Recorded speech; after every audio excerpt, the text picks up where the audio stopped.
Voilà, bienvenue donc à notre émission Jacques Roger sur Afrique 2050 qui démarre.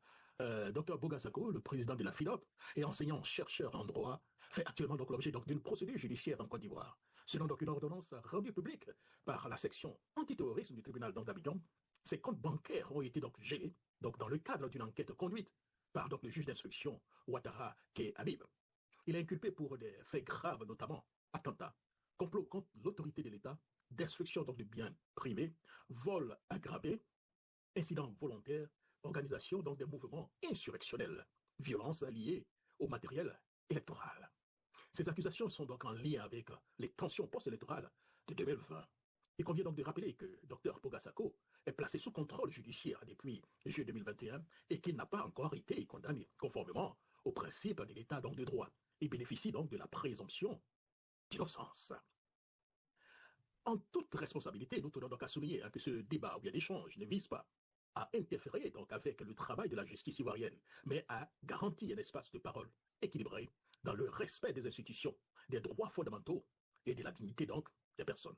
Maître Bogasako, bonjour. Oui, bonjour, cher ami Jacques Roger. La justice ivoirienne vient d'ordonner donc le gel de vos comptes bancaires donc dans une procédure, j'allais dire instruite par donc la section antiterroriste. Quelle est votre réaction face, disons, à cette décision?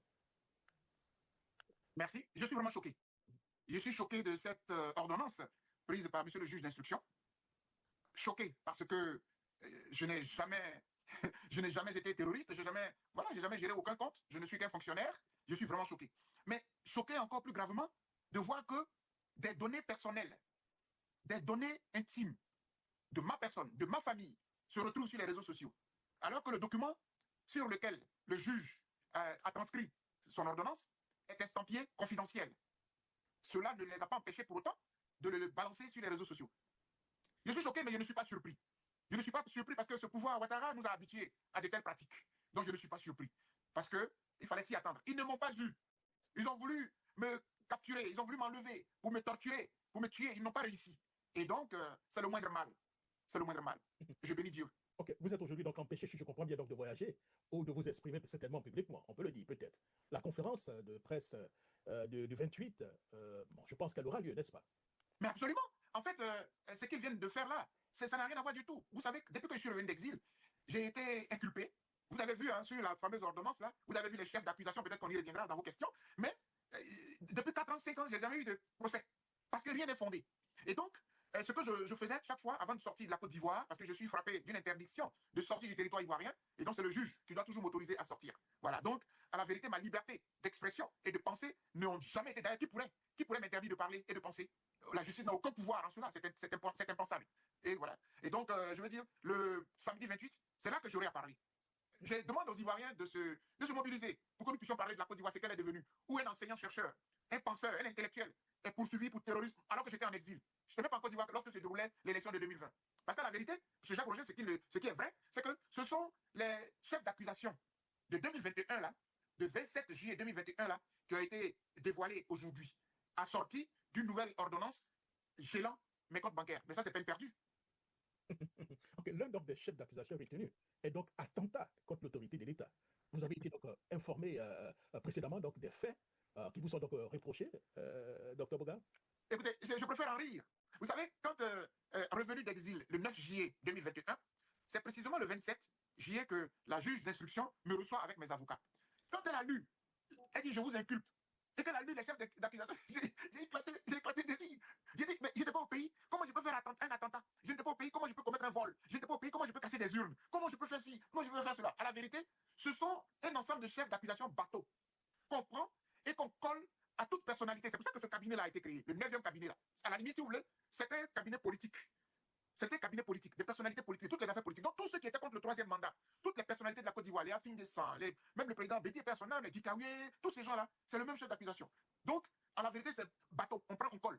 Mais attendez, quelle est cette justice qui inculpe quelqu'un pendant 4 ans? Il est dans le pays, il n'y a pas de procès. Non, c'était pour me museler. C'était pour ne pas me permettre de parler, de revenir sur les événements liés au 3e mandat. Et donc, c'est pour ça qu'ils l'ont fait. Et aujourd'hui, ils font vite de sortir cela parce que j'ai attaqué le quatrième mandat. Mais c'était une utopie que de condamner le troisième mandat et d'applaudir le quatrième mandat. Moi, je suis cohérent, je suis logique. Je suis un défenseur des droits de l'homme, je défends l'état de droit, je défends la démocratie. L'alternance au pouvoir est un principe démocratique, est un principe fondamental de la démocratie. Vous ne pouvez pas vous éterniser au pouvoir. C'est deux mandats tels qu'inscrits dans la précédente constitution, tels que maintenus dans l'actuelle constitution de mon pays. Et donc, j'ai condamné le troisième, je condamne le quatrième. Et heureusement, M. Jacques Roger, M. Ouattara nous a entendus. Moi, je suis très heureux qu'il m'ait entendu. Parce que je n'étais pas au Congrès, mais il dit qu'il nous a entendus et qu'il nous a compris. Et que très bientôt, il va se prononcer. Je suis persuadé que ce sera dans notre sens. Il ne répondra pas au quatrième mandat parce que ça risque de balafrer notre pays. Et je ne veux pas que la Côte d'Ivoire soit balafrée. Mais rendez-vous au samedi 28 juin. Je m'exprimerai davantage. D'accord. Alors, le fait de vous accuser donc d'être un terroriste, vous êtes donc hors de la Côte d'Ivoire, précisément aux États-Unis. Est-ce que vous n'avez pas l'impression que c'est une manière de saper un peu votre image? Oui, mais heureusement que vous êtes un journaliste et vous êtes aussi quelqu'un d'avisé intellectuellement, donc vous comprenez. D'ailleurs, avant que je ne vienne à votre entretien, j'ai vu certains de leurs cyberactivistes qui ont commencé à faire des vidéos. Oui, c'est un terroriste. Ses comptes bancaires étaient remplis, étaient approvisionnés. Donc on a gelé. Oh, mon gestionnaire, il est sur la voie du Vallon là. Pour ne pas faire de publicité, je suis à une banque ivoirienne sur le Vallon, puis il connaît mon compte. On est revenu d'exil. Qu'est-ce qu'il y avait dans le compte? Un salaire, un fonctionnaire ivoirien. Qu'est-ce qu'il peut bien avoir sur son compte? Donc il faut être assez intelligent. Moi, je ne vivais pas vraiment de ce compte-là. Je me débrouillais pour pouvoir exister, m'occuper de moi-même et de mes enfants. Donc, il ne faut pas qu'ils affolent les Ivoiriens pour rien. Ils ne m'ont pas eu. Ils peuvent tout inventer. Je suis là pour me défendre. Donc, Dr Boga ne peut pas être un terroriste. Voilà, les terroristes, on les connaît en Côte d'Ivoire. Hein. Ceux qui ont pris les armes contre la République, on les connaît. Voilà. Le président Gbagbo a été amené à la CPI, il a été disculpé. Moi, je suis un intellectuel. Je suis un écrivain.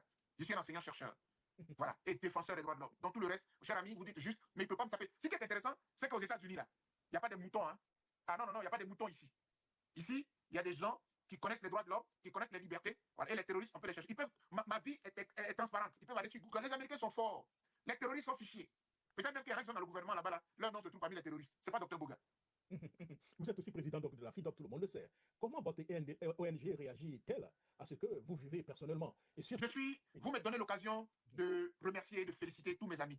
Comme vous êtes un ami journaliste et partenaire à tous les leaders d'opinion, je puis vous avouer, vous donner la primeur, la FIDOP vient de décider de la mise en place d'un comité de crise de la FIDOP, le CCF, que Dr Boga va présider. C'est-à-dire que, compte tenu de la crise qui prévaut, non seulement en Côte d'Ivoire, crise préélectorale, mais la crise même au sein de la FIDOP, puisque nous sommes menacés, le président, on a failli l'enlever, il fallait que nous adoptions une stratégie pour protéger tous les membres de la FIDOP, de façon à ce que l'interlocuteur principal et unique de la FIDOP, à qui l'on devait s'adresser, c'est Dr Boga Sako Gervais. En dehors de lui, tous les membres de la FIDOP sont sécurisés, sont protégés. C'est cette décision que nous venons de prendre. Et donc, demain, mercredi 25, la décision sera rendue publique pour que la FIDOP travaille avec un comité de crise pour éviter que les membres ne soient menacés. Alors, voilà. Un mot donc pour conclure, hein, que direz-vous à ceux qui hésitent encore à vous soutenir en raison donc des accusations portées contre vous? Ah non, mais aujourd'hui, je pense que tout le monde voit que si je n'étais pas parti de la Côte d'Ivoire, je serais un homme mort. Et comme ils n'ont pas pu m'atteindre, et donc ils utilisent des artifices. Moi, je suis une personnalité, je suis un citoyen intègre, j'aime mon pays, je défends mon pays, je crois qu'ils sont nombreux. D'ailleurs, même en le faisant, ils me font même une publicité gratuite. Voilà. Et c'est surtout pour ceux qui doutaient encore, qui doutaient de ce que Dr Boga dit la vérité, qui doutaient de ce que Dr Boga est menacé par ce pouvoir, ce sont ceux-là qui vont aujourd'hui voir que, ah, mais c'était sérieux. Voilà. Et puis maintenant, ils vont dire, moi-même, je cherche de l'argent même, mais ce n'est pas de l'argent sale. Ceux qui rentrent dans la corruption. Aujourd'hui, là, on souffre avec ce pouvoir parce que tout le monde est milliardaire là-bas. Mais milliardaire, pas de bonne manière, malheureusement. Il y a des biens mal acquis. Mais tout ça, ça va se savoir. Parce que, heureusement, ils ne seront pas éternellement au pouvoir. Et que les heures sont comptées pour eux. C'est ça qui les fait courir. Moi, je suis serein. Et je bénis Dieu. Je te remercie, cher ami. Je remercie tous les auditeurs, tous les amis de la chaîne Jacques Roger. En tout cas, merci beaucoup. Merci beaucoup. Et c'est tout un plaisir. Rendez-vous pour le samedi 28 à partir de 14h.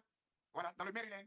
C'est bien dans le Maryland, non, à Silver Spring. Voilà, précisément Silver Spring, bien sûr. Merci beaucoup, cher ami. Merci beaucoup. Oui, rendez-vous donc le samedi 28 à Silver Spring. Au revoir. Au revoir. Bon courage surtout. Merci, cher ami. Merci.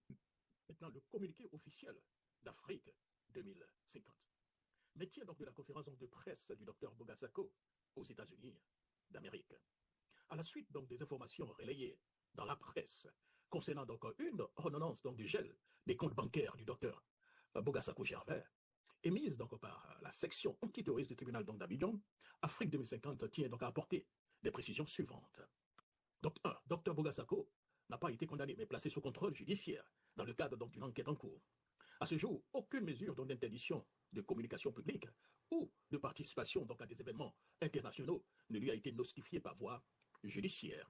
2. En vertu donc des principes fondamentaux donc de la liberté d'expression et en considérant que la conférence de presse est organisée sur le territoire américain, elle ne viole aucune disposition légale, ni ivoirienne, ni américaine. Le thème donc, de la rencontre centrée sur donc, la Côte d'Ivoire et les enjeux à l'élection présidentielle d'octobre 2025 s'inscrit donc dans une démarche donc, de dialogue politique ouverte et pluraliste donc, dans le respect des institutions et de l'état de droit. 4. Cette conférence sera donc également l'occasion pour Dr Bogasako Gervais d'apporter publiquement donc, des éclaircissements responsables sur des accusations portées à son encontre dans un esprit de transparence, de dignité et de respect pour la justice. Afrique 2050 réaffirme son attachement au débat républicain, au respect donc, de la présomption d'innocence et à la nécessité donc, de préserver donc, des espaces de parole pour les acteurs donc, de la société civile, en particulier dans la diaspora. Fait donc à Washington, aujourd'hui, 24 juin 2025, Afrique 2050. Merci.